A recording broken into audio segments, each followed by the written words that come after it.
بسم اللہ الرحمن الرحیم۔ مجھے یہ فکر ہے کہ میرے گناہ معاف ہو رہے یا نہیں ہو رہے۔ رمضان آ رہا، رمضان جا رہا۔ رمضان عام لوگوں کی طرح رمضان مت کرو، تم علی والے ہو، رمضان کے مقصد کو سمجھو۔ رمضان ریفائنڈ ہونے کا نام ہے، رمضان کلین ہونے کا نام ہے، رمضان اپنے آپ کو بالکل کلین کر کے ریفائن کر کے اللہ کی بارگاہ میں جانے کا نام ہے۔ رمضان یہ نہیں کہ اچھے کھانے کھاؤ، اللہ اچھے کھانے کھلاؤ، اگر تمہارے گناہ معاف ہو گئے تو تمہارا رزق خود بخود کھل جائے گا۔ اس رمضان میں صرف 13، 14، 15 دعائے مجیر مت پڑھو، روز پڑھو، روز دعائے مجیر پڑھو۔ پورا نہیں پڑھ سکتے 10 رکوع پڑھو، 15 رکوع پڑھو، لیکن پڑھو۔ دعائے مجیر اور دعائے عہد، دو چیزیں دیکھے جا رہا اچھی اس مجلس میں۔ دعائے عہد اس لیے کہ اس میں چھٹے امام کا ارشاد ہے کہ ایک ایک جملے کے بدلے میں اللہ 1,000 گناہ معاف کر دے۔ رمضان گناہ کو معاف کرنے کا مہینہ ہے، اس لیے کہ آپ سب اتنی محنت کر رہے بامبے میں۔ میں تو 2 دن کے لیے آیا ہوں بامبے، چلا جا رہا، میں انڈیا میں نہیں ہوں، یہ تو میں پاس ہو رہا تھا تو آ گیا۔ اتنی محنت کر رہے ہیں، اتنے لمبے لمبے روزے رکھ رہے، یہ گرمی، یہ ہیومیڈیٹی بامبے کی۔ اس کے بعد اینڈ آف دا ڈے خدا نہ خواستہ، غور سے سنو، خدا نہ خواستہ شام میں افطار جو آپ نے کر لی، یا افطار سے پہلے آپ کو پتہ چل گیا کہ آج آپ کا روزہ قبول نہیں ہوا، تو آپ کو کتنی تکلیف ہوگی، کتنا ہرٹ ہوگا۔ یار میں نے صبح سے اتنی محنت کی، اتنی محنت کی، کوئی بغیر سحر کا روزہ رکھا ہوا ہے، نہیں اٹھا، لیکن صرف اس لیے روزہ رکھا کہ اللہ کی بارگاہ میں مجھ پر یہ واجب ہے اور اللہ مجھ سے خوش ہو جائے۔ شام میں اگر خدا نہ خواستہ آپ کو پتہ چلے کہ بابا تیری عبادت، تیرا روزہ ہمارے پاس پہنچا ہی نہیں، تو کیا حال ہوگا آپ کا؟ وہ حال روز ہونا، وہ حال روز ہونا۔ یقین نہیں ہے، گرانٹیڈ مت لو۔ کل یہ جملہ میں نے بولا تھا بامبے میں، یہ گرانٹیڈ مت لو کہ یار میرے روزے تو 100% ایکسپٹ ہوں گے۔ نو، کوئی گارنٹی نہیں ہے۔ تمہارا کام ہے کہ روزے کو ایکسپٹ کرانا بندے کا کام۔ You have to leave something, تم کو کوئی چیزوں کو چھوڑنا پڑے گا، گناہوں سے بچنا پڑے گا۔ صرف روٹی اور کھانے کا نام روزانی، آنکھوں کا روزہ، کھان کا روزہ، زبان کا روزہ۔ میں روزے میں رہ کے اگر اپنی زبان سے کسی کی غیبت کروں، یو تھنک کہ میرا روزہ قبول ہوگا؟ روزے میں رکھ کر میں جھوٹ بولوں، یو تھنک کہ میرا روزہ قبول ہوگا؟ روزے میں رہ کر میں کسی کو ہرٹ کروں، یو انڈرسٹینڈ واٹ آئی مین؟ پھر روزہ قبول ہوگا؟ شام کے وقت پتہ چل رہا بامبے میں اللہ نے ایک کا روزہ ایکسپٹ نہیں کیا، کیا حشر ہوگا آپ کا؟ اب روئیں گے، بولیں گے پروردگار میں نے اتنی محنت کی، کسی عبادت میں اتنی محنت نہیں ہے جو روزے میں، یہ گرمی میں بھوک اور پیاس، جبکہ ساری نعمتیں آپ کے سامنے، لیکن آپ روزہ رکھ رہے اس کی محبت میں، اور وہ بولے گا I have not accepted your روزہ، so then what؟ اس چیز کا یہ پریپریشن کرنا ہے۔ آپ کو یہ باتیں کوئی نہیں بولے گا، ہم گرانٹیڈ لے کے بیٹھے ہیں۔ میں ایک ایک جملے کا ذمہ دار ہوں، what I'm saying۔ کسی معصوم نے یہ نہیں کہا کہ تم گرانٹیڈ لے لو اسلام کو، یہ ہے ہی نہیں اسلام میں۔ کہا 24 آورز استغفار کرو۔ امام علی، مولا علی کو کیا ضرورت ہے؟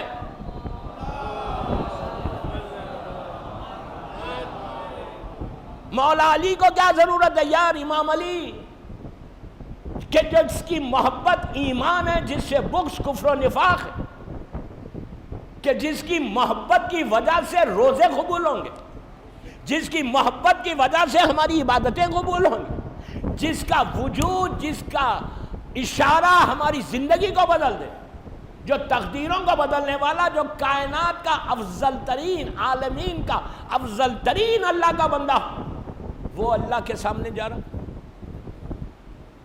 اسی رمضان میں غور سے سنو، اتنے زائرین میرے سامنے، مسجد کوفہ جاتے ہو؟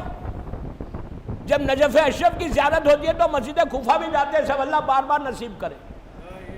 مسجد کوفہ میں کئی مسلوں کے ساتھ ایک مسلح الگ سے بنا ہوا امام علی کا، اس مسلح کے پاس جا کر اسی رمضان کی شب قدر کی راتوں میں، اسی ماہ سیام میں میرا مولا بیٹھ کے مناجات کرتا تھا، میرا مولا بیٹھ کے دعا کرتا تھا، مناجات تڑپ کے علی کا کرنا۔ اسی آج بھی وہ جگہ موجود ہے، جب زائرین جاتے ہیں تو یہ بتایا جاتا ہے، اور وہ مناجات میری خواہش ہے آپ سے، بامبے کی اس مجلس میں بول رہا، وہ مناجات مفاتیح الجناں میں بھی ہے، مجموعے میں بھی ہوگا آپ کے، نہیں ہے تو شیخ عباس قمی نے مفاتیح میں لکھا ہے، وہ مناجات روز پڑھو مسجد میں نے سنا ہے کہ رات میں یہاں لوگ آگے عبادت کرتے، بہترین وقت ہے مناجات کرنے کا، تم مناجات پڑھو، you will see the change in your life,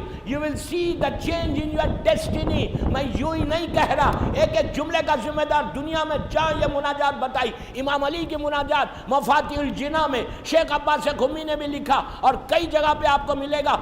اعمال ماہ رمضان ذیشان حیدر جوادی کی بھی کتاب ہے، اس میں بھی انہوں نے پورا ترجمے کے ساتھ لکھا۔ میری خواہش ہے کہ وہ مناجات آپ پڑھو، وہ امام علی کی مناجات لکھا ہوا ہے، خالہ امیر المومنین، اور مسجد کوفہ میں آج بھی وہ جگہ بتاتے ہیں، اور جو جگہ بتا کر جس میں مولا امام علی نے بار بار یا مولا یا مولا کہہ کر دعا کی کہ تو رزق دینے والا ہے، اور اس میں علی نے بتایا کہ اللہ کیا ہے اور ایک بندہ کیا ہے، تڑپ کے کہتے ہیں کہ پروردگار میں تو ایک حقیر بندہ ہوں۔ کون کہہ رہا؟ علی، جو کائن زمین اور آسمان کا مالک ہے، اس رمضان میں یہ دعا مانگا۔ اور ہماری دعا کیا ہے؟ ہم کس انداز سے دعا مانگ رہے اور ہم کیا کیا چیزوں کو چھوڑے؟ اگر تم مناجات امام علی پڑھو رمضان میں تو تمہاری لائف 100% چینج ہوگی۔ جب اینڈ آف دی ڈے آئے گا، عید کا دن آئے گا، تو اللہ تمہارے گناہوں کو معاف کر کے شب قدر میں تمہاری تقدیر کو بدلے گا۔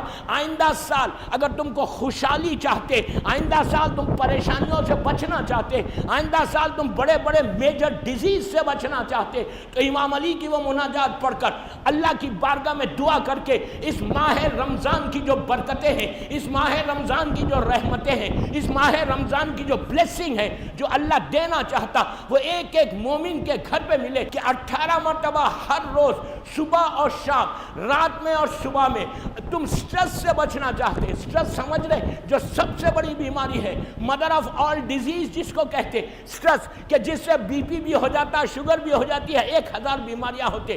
سٹریس سے بچنے کے لیے ماہ رمضان کے بہترین اعمال میں اپنے آپ کو اللہ کی بارگاہ میں کلوز کرنے کے لیے، ماہ رمضان میں اپنی لائف کو چینج کرنے کے لیے یہ 18 ٹائم تسبیحات اربع پڑھو، رات میں اور صبح میں۔ یہ کہا گیا دعائے کھمیل میں، امام علی کہہ رہے کہ یا علی، یا اللہ، ذکرہ شفا، تیرا ذکر شفا ہے، تیرا ذکر کوئی کرے گا تو اس کو شفا ملے گی۔ تو 18 مرتبہ تسبیحات اربع، سبحان اللہ، الحمدللہ، لا الہ الا اللہ، اللہ اکبر، 2 منٹ ہے، 18 ٹائمز رات میں اور 18 ٹائمز صبح میں اللہ کا ذکر کرو۔ اور اس میں فائدہ یہ ہے کہ اللہ کہتا تم میرا ذکر کرو، میں تیرا ذکر کروں۔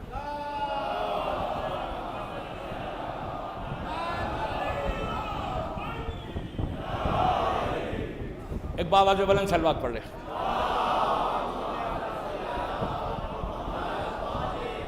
رمضان کو ایزی مت لو، وہ رات کا ویٹ کرو، شب قدر کی رات کا، گوسپ کی رات نہیں، وہ رات میں ایسا پہلی رمضان سے اپنے آپ کو چینج کرنا، پہلی رمضان سے اپنے آپ کو تیار کرنا۔ آج کا اتنا بڑا دن تھا، جمعہ کا دن، کیوں بڑا تھا؟ آج اور بھی ایک فضیلت تھی نا، لیکن ہم کتنی آسانی سے اسی رمضان میں ایک روایت سے شب قدر جو ہے وہ امام کے ظہور کی تاریخ ہے۔ رمضان میں ایک وعدہ اللہ کا ہے کہ میں گناہ معاف کروں گا۔ آپ ایزی مت لو کہ گناہ میرے تو ہے نہیں، کیا معاف کرے گا۔ ہمارے ذہن میں یہ ہے کہ میں نے گناہ ہی کیا کیا جو مجھے معاف کرے گا، یہ ذہن میں مت لاؤ۔ جو ہمیشہ یاد رکھو، یہ سوچو کہ میں گناہگار ہوں، سامنے والا نیک ہے۔ اس لیے کہ مجھے میرے گناہ معلوم ہے، اس کے گناہ نہیں معلوم۔ رمضان بہترین مہینہ ہے گناہوں کو معافی کا۔ اللہ یہ چاہتا ہے کہ رمضان میں اللہ تم کو ساری چیزیں دے دے۔ تو دعا عہد اتنی بہترین دعا کیوں؟ یہ دعا وہ ہے کہ جس میں چھٹے امام کہتے کہ میں سارے گناہ تمہارے معاف ہوتے، اور 10 منٹ کی دعا ہے، اور یہ دعا ظہور امام سے پہلے پڑھنے کی دعا ہے۔ یہ دعا امام کے ظہور کے بعد بند ہو جائے گی، پھر یہ دعا نہیں پڑھی جائے گی۔ اس دعا میں بہترین فائدہ یہ کہ گناہ معاف ہو رہے، امام کے ظہور کا ہم وعدہ کر رہے۔ اسی دعا میں ہم وعدہ کرتے مولا سے کہ مولا اگر آپ ظہور کریں گے تو ہم اٹھیں گے اور اٹھ کے آپ کی نصرت کریں گے۔ جو سب سے بڑا آنر، سب سے بڑی عزت رمضان میں یہ دعا ضرور مانگنا کہ اللہ جب تو اپنے بندے کا اپنی آخری حجت کا ظہور کرائے تو اس وقت ہم کو بھی موقع دے کہ ہم بھی نصرت امام کریں۔ خالی زبان کی نوک سے اجل اللہ مت بولو، ہر زیارت میں کھڑے رہ کے بول رہے اجل اللہ، خالی سر جھکا لے رہے، اس سے نہیں۔ You have to do something for امام، اور Ramadan is the best month to do. Ramadan is the best month, اس لیے کہ رمضان میں وہ ڈیٹ آنے والی ہے شب قدر کی کہ جس میں اللہ ہمارے اس امام کا ظہور کروا سکتا ہے۔ ون آف دی ڈیٹس میں یہ ایک ڈیٹ ہے، عاشورہ ہے، 25 ذی القعدہ ہے، 15 شعبان ہے، اور شب قدر ہے۔ شب قدر کوئی بھی ہو سکتی، 19 بھی ہو سکتی، 21 بھی، 23 بھی، کبھی بھی امام کا ظہور ہوگا۔ تو just prepare your self for امام، اور اس کے بعد دیکھو کہ امام تمہاری مدد کیا کرتا۔ میری خواہش کہ رمضان، اینڈ آف دی رمضان میں جب عید کا دن آئے تو جتنے مومنین و مومنات اللہ آگے بڑھ کے خنوت میں جب کہتے کہ اللہ آج عید کا دن ہے تو ہم کو فارگیو کر دے، تو اللہ سارا وہ انعام دے، وہ تحفہ دے تم کو، وہ عیدی دے، عیدی رمضان میں، رمضان کے 30 روزوں کے بعد وہ عیدی دے کہ جو عید کے دن اللہ اپنے بندوں کو دیتا ہے، جو انعام دیتا ہے، تمہاری زندگی بدلے گی۔ لیکن اس کے لیے واجبات کو ترک مت کرو۔ میں نے 3 باتیں بتائیں، فارگیونیس کو پیدا کرو، معاف، سب کو معاف کرو، اس کے بعد اللہ کی بارگاہ میں قریب ہونے کے لیے دعا کرو، عید اور دعا عہد پڑھو، اور امام علی کی مناجات پڑھو۔ اس کی ڈیٹیل تو شام کی بینڈرا کی مجلس میں بتاؤں گا کہ مناجات امام علی کیا ہے۔ آج میں صرف آپ کو ایک توف، میرا وقت ہو گیا، خالی میں گفٹ دے کے جا رہا کہ مناجات امام علی، اگر روز مسجد میں بیٹھتے ہو اور علی کی مناجات نہیں پڑھتے تو کوئی فائدہ نہیں ہے۔ کوشش یہ کرو کہ امام علی کی مناجات پڑھ کے، اس لیے کہ مناجات جب انسان پڑھتا ہے تو وہ امام سے قریب ہوتا، اور جب قریب ہوتا تو تمہاری دعا قبول ہوتی۔ میری خواہش یہ، میری دعا یہ کہ جتنے مولا کے چاہنے والے دنیا بھر میں روزے رکھ رہے، اللہ ان کا ایک ایک روزہ قبول ہو جائے، ایک ایک دعا قبول ہو جائے، ایک ایک سکر تمہارا اللہ کی بارگاہ میں پہنچے۔ یہ مہینہ وہ ہے کہ اپنے مرحومین کو ضرور یاد کرو، اپنے رشتہ داروں کو ضرور یاد کرو۔ قبرستان، آرام باغ، رحمت آباد، محفل مصطفیٰ، جہاں پہ بھی ہے جاؤ اور فاتحہ پڑھ کے اپنے آپ کو معاف کرواؤ اور اپنے مرحومین کو معاف کرواؤ۔ رمضان کا صرف یہ مقصد نہیں ہے کہ صبح سے شام تک فاقہ رہ کے آ کے مسجد میں گھر میں افطار کر لو۔ رمضان میں ہر دن آپ میں چینج آنا، ہر دن ہماری لائف میں بدلاؤ آنا، اس لیے کہ جتنا چینج آتا رہے گا نا، اس کے بعد اس رات تک پہنچیں گے کہ جس رات کا میں نے ابھی ذکر کیا، وما ادراک ما لیلۃ القدر۔ یہ سورہ انا انزلنا کی آیت، سورہ انا انزلنا جو ماہ رمضان میں پیدا ہو اب نازل، یہ پورے مہینے میں ایک رات اللہ تمہاری تقدیروں کو بدلنے کے لیے رکھا ہے، ایک رات تمہاری زندگی کو بدلنے کے لیے رکھا۔ پورا سال تم اللہ کے دروازے کو نوک کرتے، لیکن شب قدر میں اللہ یہ کہہ رہا کہ 1 سال کا تمہارا پورا بجٹ اسی رات میں لکھا جاتا، اسی رات میں امام کو پیش کیا جاتا، اسی رات میں اپروول ہوتا۔ اگر کسی کو حج پہ جانا ہے، عمرے پہ جانا ہے، زیارت پہ جانا ہے، رزق کسی کا کھلنا ہے، کسی کا امتحان آنے والا ہے، یا کوئی موت آنے والی ہے، یا کسی کو زندگی ملنے والی ہے، کسی کو بیماری آنے والی ہے، میں ایک جنرل بات کر رہا، یہ پوری ڈیٹیل وہ 1 رات میں ڈیسائیڈ ہوگا۔ آپ چاہے تو اس رات میں اپنی لائف کو بدل سکتے، اس رات میں اپنی زندگی کو بدل سکتے، اس رات میں آنے والا جو پورا بجٹ ہے وہ تمہارے فیور میں ہو سکتا۔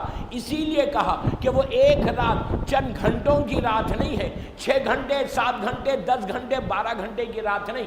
خود قرآن کہہ رہا، خود اللہ کا کہہ رہا، مثال کیا دی گئی کہ وہ 1 رات 1000 مہینوں کے برابر، 1000 منتھس کے برابر۔ یہ بھی جو میں کہہ رہا 1000 منتھس، یہ ایک مثال سے سمجھایا گیا۔ مثال سے کہا گیا کہ 1000 منتھس کے برابر ایک رات ہے، نو، وہ رات ایسی ہے کہ اللہ کہہ رہا وما ادراکا ما لیلۃ القدر، تم کیا جانو وہ رات کیا ہے. Very clear message in Quran, very very clear. Allah کہہ رہا کہ you don't know about that night, تم کو معلوم ہی نہیں وہ رات کیا ہے. یو کیناٹ انڈرسٹینڈ، تم سمجھ ہی نہیں سکتے وہ رات کیا ہے. ہم یہ سورہ کو روز پڑھتے ہیں نماز میں. یہ سورہ بہترین سورہ ہے زمانے کے امام کے وجود کی دلیل کے لیے. چھٹے امام امام جعفر صادق علیہ السلام. بس میں 30-35 منٹ تقریر کروں گا. چھٹے امام سے پوچھا گیا کہ مولا آپ کے بیٹے کے وجود کی ایگزسٹنس کی دلیل کیا ہے؟ یہ کیسے پاسبل کہ اتنی لمبی زندگی ہو گئی؟ اتنی لمبی اللہ نے زندگی کسی کو نہیں دی. نبیوں کو جو دی ان کو تو اٹھا لیا، آسمانوں میں رکھا یا زمین پہ رکھا. 4 نبی زندہ ہے، نبی خضر، نبی الیاس، نبی عیسیٰ. تو کہا یہ نبی زندہ ہے تو معلوم ہے، لیکن امام کے آپ کے بیٹے کے وجود کی دلیل کیا ہے، ایگزسٹنس کی دلیل کیا ہے؟ تو امام نے یہی سورہ کہا کہ میرے بیٹے کے وجود کے لیے سورہ انا انزلنا سے بہتر کوئی سورہ نہیں. کہ اس میں کہتے ہو نا تنزل الملائکۃ والروح فیہا باذن رب من کل امر، کہ ہر شب قدر میں اللہ آسمان سے ملائکہ زمین پر آتے ہیں اللہ کا امر لے کر. تو کہا وہ کس کے اوپر آتے ہیں؟ تمہارے اور عام انسانوں پہ تو ملائکہ نہیں آتے. ہر شب جمعہ اللہ کا عمل، ہر شب قدر میں اللہ کا امر لے کر ملائکہ زمین پر آتے ہیں اور آ کر امام کے پاس آتے ہیں، پورے سال کا تمہارا بجٹ لکھتے ہیں. تو ہر چھٹے امام سے پوچھا گیا کہ مولا آپ کے بیٹے کے وجود کی ایگزسٹنس کی دلیل کیا ہے؟ یہ کیسے پاسبل کہ اتنی لمبی زندگی ہو گئی؟ اتنی لمبی اللہ نے زندگی کسی کو نہیں دی. نبیوں کو جو دی ان کو تو اٹھا لیا، آسمانوں میں رکھا یا زمین پہ رکھا. 4 نبی زندہ ہے، نبی خضر، نبی الیاس، نبی عیسیٰ. تو کہا یہ نبی زندہ ہے تو معلوم ہے، لیکن امام کے آپ کے بیٹے کے وجود کی دلیل کیا ہے، ایگزسٹنس کی دلیل کیا ہے؟ تو امام نے یہی سورہ کہا کہ میرے بیٹے کے وجود کے لیے سورہ انا انزلنا سے بہتر کوئی سورہ نہیں. کہ اس میں کہتے ہو نا تنزل الملائکۃ والروح فیہا باذن رب من کل امر، کہ ہر شب قدر میں اللہ آسمان سے ملائکہ زمین پر آتے ہیں اللہ کا امر لے کر. تو کہا وہ کس کے اوپر آتے ہیں؟ تمہارے اور عام انسانوں پہ تو ملائکہ نہیں آتے.